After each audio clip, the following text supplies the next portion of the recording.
Hey, folks.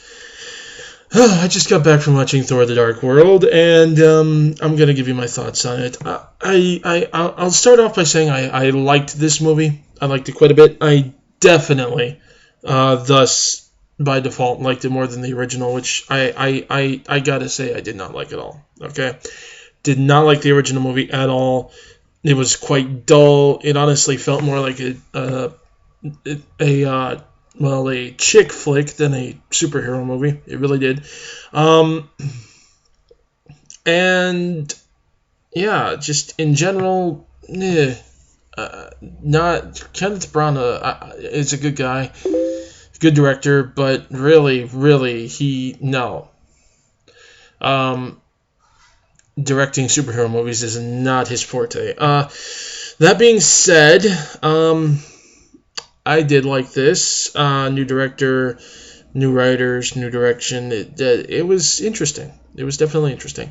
Um, I okay. I'm gonna say though that there's a lot of good I can say about this movie. The acting was great for the most part. The um, story was pretty good, I guess. Overall, it was fairly solid, but I'll get into a little bit more on how it wasn't later. Um, the ending was definitely awesome, but also slightly confusing. But I'm not gonna touch on that. It's just you'll see what I mean when you see the movie. But the thing that really gets to me about the movie um, is how some of the stuff felt tacked on. And while it was enjoyable while experiencing it, it's one of those things where when you look back on it, it's like, was that really necessary? Even sometimes while you're watching it, you kind of wonder if it's really necessary. For example, the intern. There's a character in this movie who's a new intern, which is funny because the character played by Kat Dennings, Darcy, I believe is her name. Oh, God, I can't even remember her name. I'm sorry. It's just, uh, I remember her by her actual name because it's just such an odd name to me. But anyway, um, yeah, Darcy, I think. But she honestly has a bigger role in this movie, but it feels like she got a bigger role just because she wanted a bigger role or she demanded it. She really didn't bring anything to the movie except for some pretty cheap laughs. Honestly, though, I mean, I would have liked her a lot better if the first scene she had been in hadn't been in the movie because she was just straight up annoying in that, and ruined something that I felt really should have happened on its own. But no, it really didn't. Anyway, but she was funny for the most part. It's just that then there's this other intern, and they bring him on basically to be the fall guy for her comedic um, role, and it's really something where it feels like if those two had just been completely taken out of the movie, save for like a couple scenes, it really wouldn't have affected much. Um, so there's that. Also, I think the backstory, especially Malekith, really could have used some more screen time and some more focus. I went to see this movie, I thinking that we were going to get a little more backstory, but instead, it's the one thing that the franchise can't seem to escape is the family drama. And while that does come to an interesting head in this movie, it's just one of those things where they really needed to give the villain a little more time, especially when you consider all the useless filler with the interns there.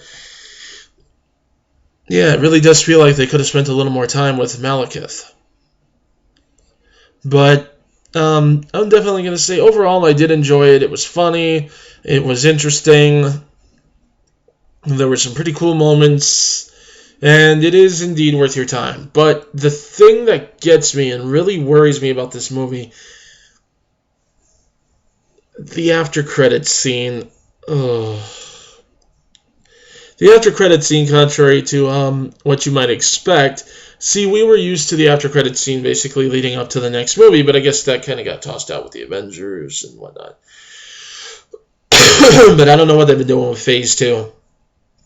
It's like they don't care about giving you a clue as to what's going to happen anymore.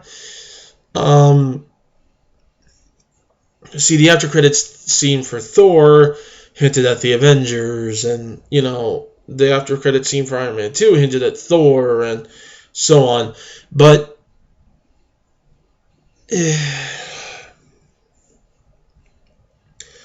then the Avengers thing happened and we didn't really have one, and then Iron Man 3 happened and there really wasn't one. But here, they're setting up for Guardians of the Galaxy rather than Captain America like you'd expect. But that, again, I don't want to spoil what it is, though odds are it's all over the internet already. But, just out of courtesy, I'm not going to.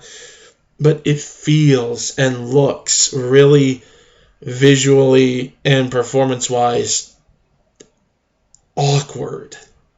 Like, really, really awkward. And it really does have me worried about Guardians of the Galaxy all over again.